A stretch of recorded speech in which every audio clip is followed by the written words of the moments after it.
तो जो उपद्रवी हैं उनके खिलाफ सख्त एक्शन की बात पुलिस पहले ही कर चुकी है और उनके जो अवैध निर्माण हैं उन पर बुलडोजर भी चलेगा। और इस बीच आपको बता दें, कानपुर हिंसा पर डिप्टी सीएम केशव मौर्य का बड़ा बयान। हिंसा के पीछे बड़ी साजिश की बू आ रही है, दोषियों के खिलाफ कड़ी कार्रवाई होगी, ये केशव मौर्य ने कहा है। पहले पुलिस भी यही बात कह चुकी है कि कड़ी कार्रवाई होगी दोषियों के खिलाफ, और यही बात अब केशव मौर्य भी कह रहे हैं कि जो भी दोषी पकड़े जाएंगे, जो गुनहगार हैं, जो हिंसा में लिप्त रहे हैं, उनके खिलाफ कड़ा एक्शन लिया जाएगा, कड़ी कार्रवाई होगी दोषियों के खिलाफ। और इस हिंसा के पीछे बड़ी साजिश की बू आ रही है। अब इस साजिश में कौन कौन लोग और शामिल हो सकते हैं, उनकी धरपकड़ करने की कोशिश की जा रही है। लगातार पूछताछ भी की जा रही है। जो मुख्य मास्टरमाइंड है उसको पहले ही गिरफ्तार किया जा चुका है, उससे भी अब राज उगलवाने की कोशिश की जा रही है कि किसके इशारे पर यह पूरी साजिश रची गई।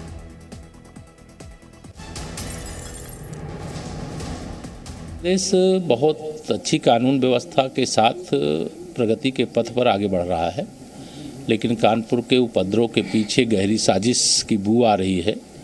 और उसके अंदर जो भी दोषी पकड़े जाएंगे या जो पुलिस की पकड़ से बाहर होंगे, तो उनको पकड़ने के लिए जो कानूनी कार्रवाई करना है वो कर रही है पुलिस।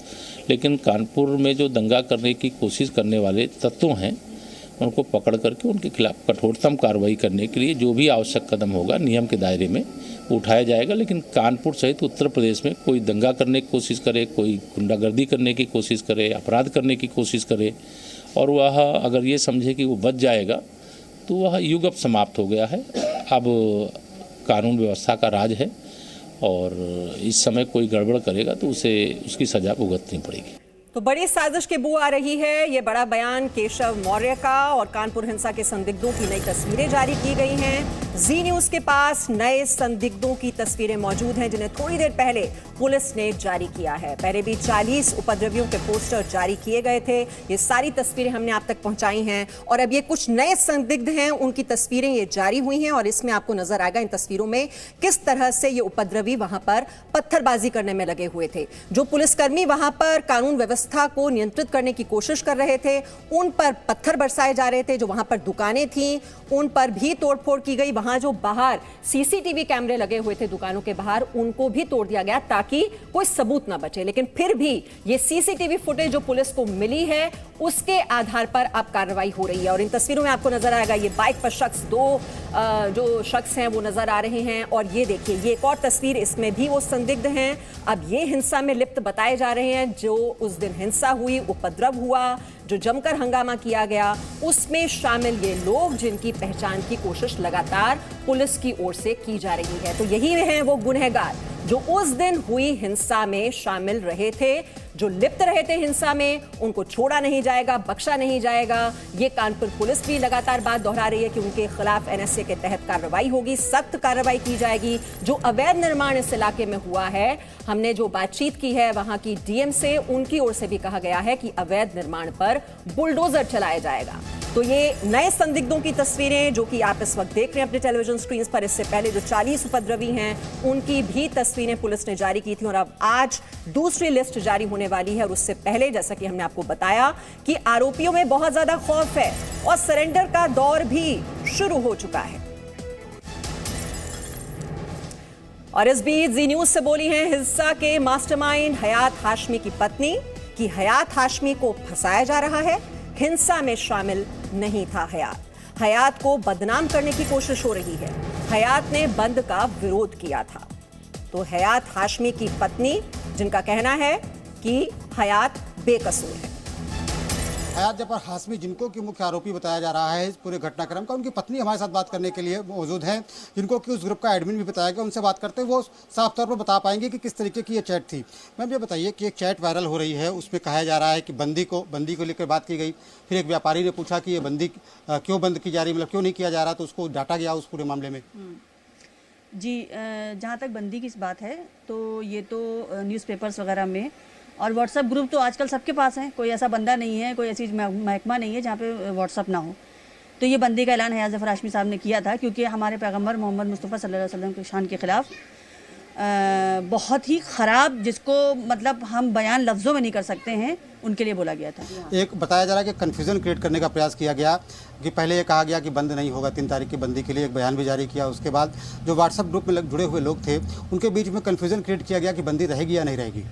नहीं, ऐसे ये बिल्कुल गलत हैगा, क्योंकि हयात ज़फ़र हाशमी का रिकॉर्ड है 15 सालों का कि अब वो किसी भी तरह का अगर कोई प्रोग्राम या प्रोटेस्ट करते हैं तो सबसे पहले वो LIU वगैरह में देते हैं, फिर पुलिस महकमे में देते हैं, उसके बाद ही अपना कोई काम करते हैं।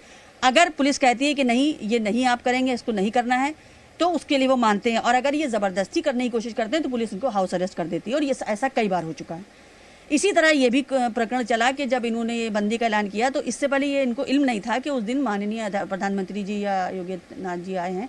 अच्छा, बहुत ज़्यादा मैं इनमें इन्वॉल्व नहीं हूँ, और मुझे बहुत ज़्यादा, मैं फेसबुक भी नहीं चलाती हूँ, आप लोग सर्च कर सकते हैं मेरे बारे में, मेरी ज़ारा हयात के नाम से ID है, मेरे फ़ोन में ट्विटर भी नहीं है, मैं मतलब हाउस वाइफ हूँ। तो बहुत ज़्यादा, वो पहली बात तो वो घर में रहते नहीं हैं, मेरी बहुत कम उनसे बात हो पाती, वो 2 बजे 1 बजे जैसे उनको जिस तरीके से फुर्सत मिलती है वो उस तरीके से घर पे आते हैं।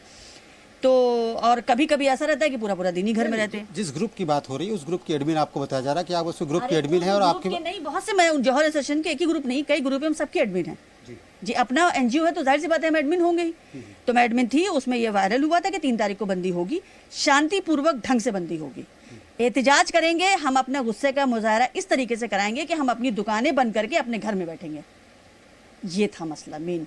तो जब पुलिस प्रशासन ने उनके ऊपर दबाव बनाया, उनसे कहा कि नहीं, आप ऐसा नहीं कर सकते हैं और आपको इसको आह्वान को वापस लेना होगा, तो हयात ज़फ़र हाशमी ने कमिश्नर साहब के ऑफिस में जाके उनसे बातचीत करी। बाहर मीडिया था, उन्होंने उनसे कहा कि ठीक है, जैसा आप कह रहे हैं मैं बिल्कुल वैसे ही करूँगा, मैं अपना आह्वान, उन्होंने उसको आते ही पहले मीडिया से बताया कि मैं ये प्रोग्राम स्थगित कर रहा हूँ, ये मैं 3 की जगह 5 को करूँगा, 5 को जेल भरो आंदोलन है, मैं उसको करूँगा। उन्होंने मीडिया को बताया, उसके बाद अपने ग्रुप्स में वायरल किया, उसके बाद फेसबुक पे लाइव आके बोला, फेसबुक पे रिटर्न में भी दिया, सब ने मेमोरेंडम सब ने दिया, लेकिन अपनी गुस्से का इजहार जो किया कि बंदी करके घर में रहना, ये जौहर एसोसिएशन के ज़फ़र हाशमी ने दिया। नहीं, तो मेरे कहने का मतलब है, आपने कहा कि उन्होंने विड्रॉल कर लिया जी, और उनके ही नेतृत्व में सब कुछ होने जा रहा था जी, और उसके बाद ही ये सब कुछ हो गया। अरे उनके नेतृत्व की बात ही नहीं है, देखिए ये तो पूरे देश में हो रहा है, अब 10 तारीख को भी तो हो रहा है कि अब ये सवाल आया है कि नुपुर शर्मा में, देखिए मेन टॉपिक है नुपुर शर्मा।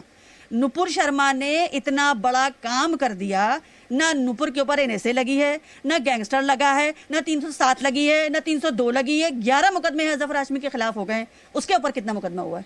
पहले जवाब तो सरकार हमको ये दे दे, नुपुर शर्मा ने क्या काम किया है? माफी के लायक है वो नुपुर शर्मा? यानी कि एक आंख से देख रहे हैं आप, दोनों आंखों से नहीं देख रहे हैं। योगी आदित्यनाथ जी ने कहा है, मैंने एक देखा है कई पेपर में, कि मैं सब धर्मों का सम्मान करता हूँ, हिंदू मुस्लिम मैं अलग अलग नहीं, एक नज़र से देखता हूँ। कैसे देखा एक नज़र से? तो हयात की पत्नी का कहना है कि उसके पति को फंसाने की कोशिश हो रही है। और वहीं कानपुर हिंसा मामले में आपको एक और अपडेट दे दें, पुलिस ने प्रिंटिंग प्रेस के मालिक को हिरासत में लिया है। उस पर कानपुर बंद को लेकर पोस्टर बैनर छापने का आरोप है, तो एक और कार्रवाई हुई है। अब ये पुलिस का एक्शन लगातार जारी है कानपुर हिंसा मामले में, और रोमा प्रिंटिंग प्रेस का जो मालिक है उसको हिरासत में लिया गया, उससे पूछताछ की गई कि ये जो बंदी का जो ऐलान किया गया था, आह्वान किया गया था, ये जो पोस्टर जारी किए गए थे, उसके मालिक से पूछताछ की गई है और अब उसे SIT के हवाले कर दिया गया है। जी, किस मामले में पुलिस लाई आपको? पुलिस हमको 20 प्रिंट आउट निकालने के मामले में लाई है। काहे के प्रिंट आउट निकाले थे आपने? ज़फ़र हयात हाशमी के। किसी के कहने पे पुलिस से पूछा था आपने? नहीं। और कितने बजे कल आपको पुलिस ने उठाया? कल 6:30-7 बजे। अच्छा, पूछताछ हो गई आपसे? हाँ, पूछताछ हो गई थी। Presenting B News app, available on Google Play and App Store. Download it now.